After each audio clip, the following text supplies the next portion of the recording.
Bienvenue sur Africa 24 dans cette nouvelle édition du QG Weekend. Voici les titres de l'actualité. Le retrait du Burundi de la Cour pénale internationale ne mettra pas fin aux poursuites internationales, annonce la juridiction qui enquête sur ce pays depuis 2015 sur de possibles violations des droits de l'homme.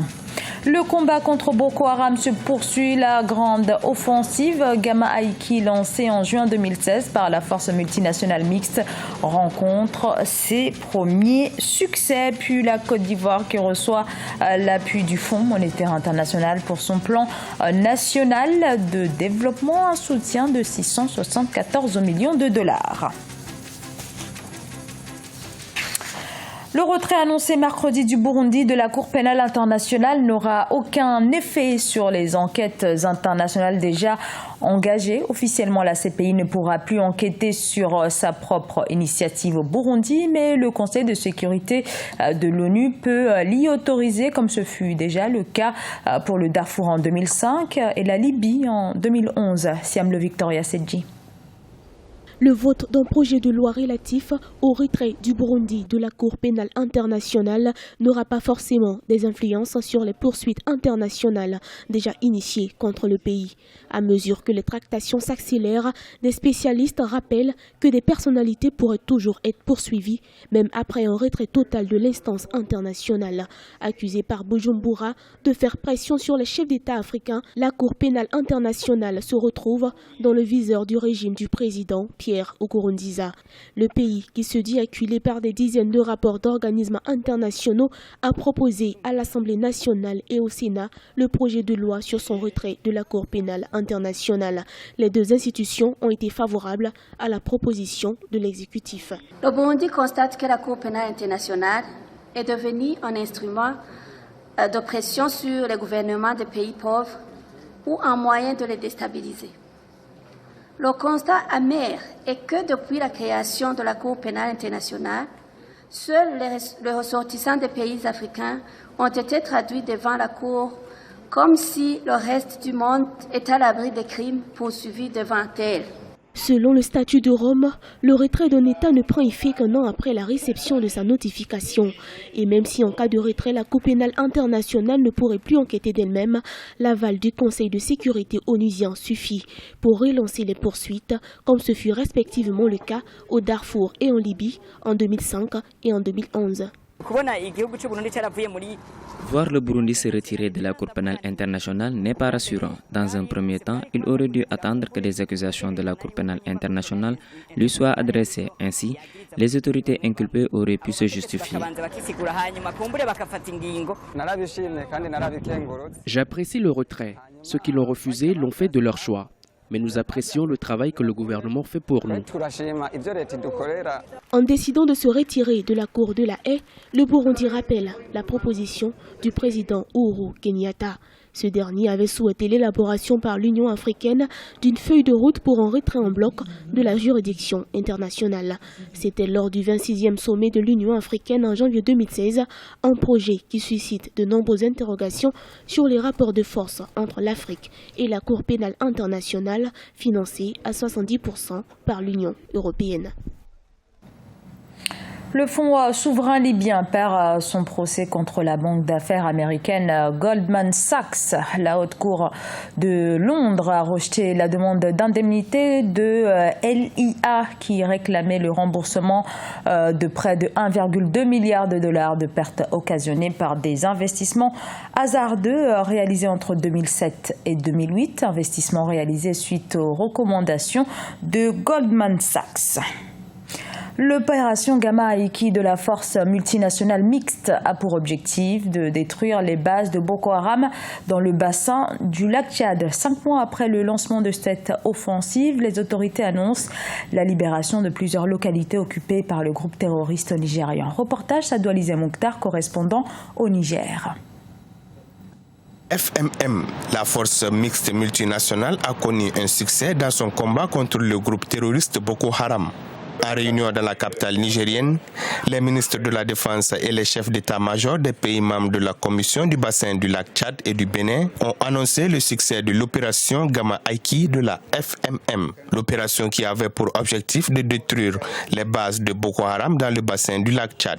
Ce succès est dû à la bonne coordination entre les secteurs opérationnels de la force multinationale mixte et les forces nationales des différents pays. L'opération Gamma Aiki a permis la libération de plusieurs localités autrefois occupées par Boko Haram. La force mixte a également, selon le ministre nigérien de la Défense, désorganisé le flux logistique de l'organisation terroriste.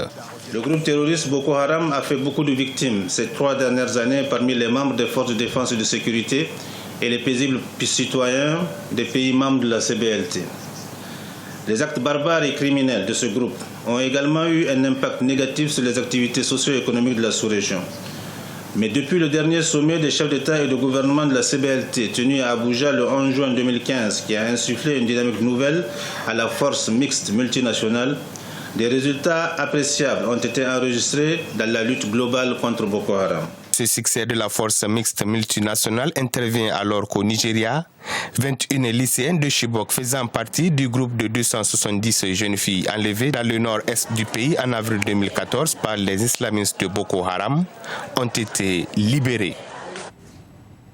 La délivrance des visas et la régularisation des migrants sont en négociation en Tunisie. Négociation avec la Commission européenne. Objectif, la facilitation des visas pour les Tunisiens. En discussion également, la conclusion d'un accord de réadmission afin de limiter l'immigration irrégulière en provenance de la Tunisie.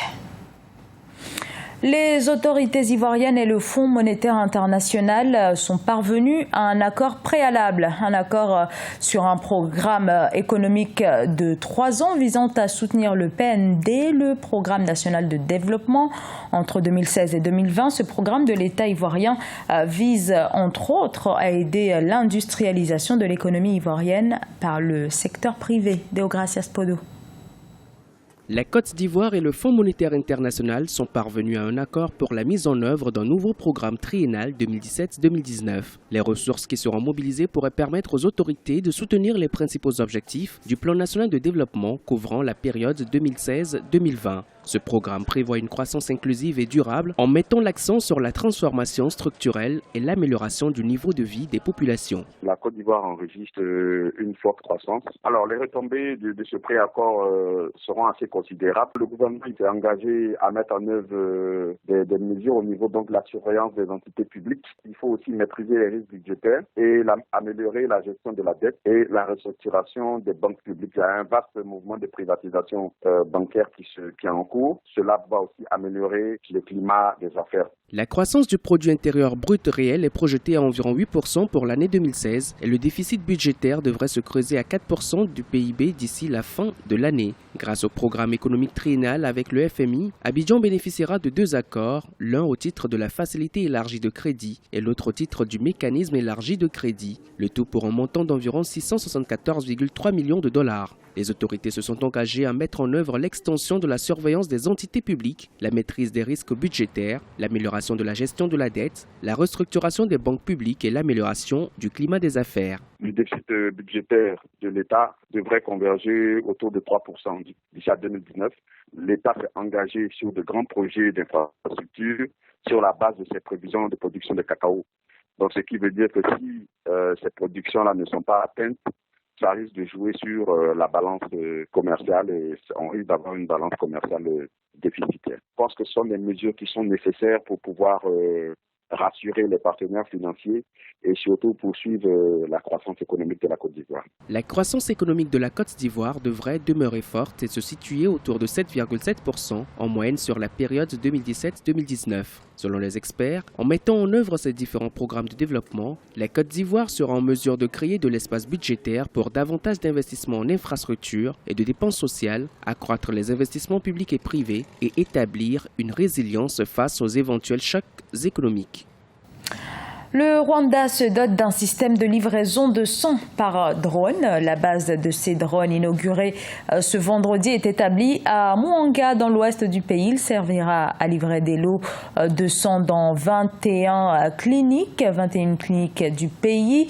Ce nouveau système entend lutter contre les difficultés d'acheminement du sang auxquelles fait face le Rwanda comme d'autres pays du continent africain.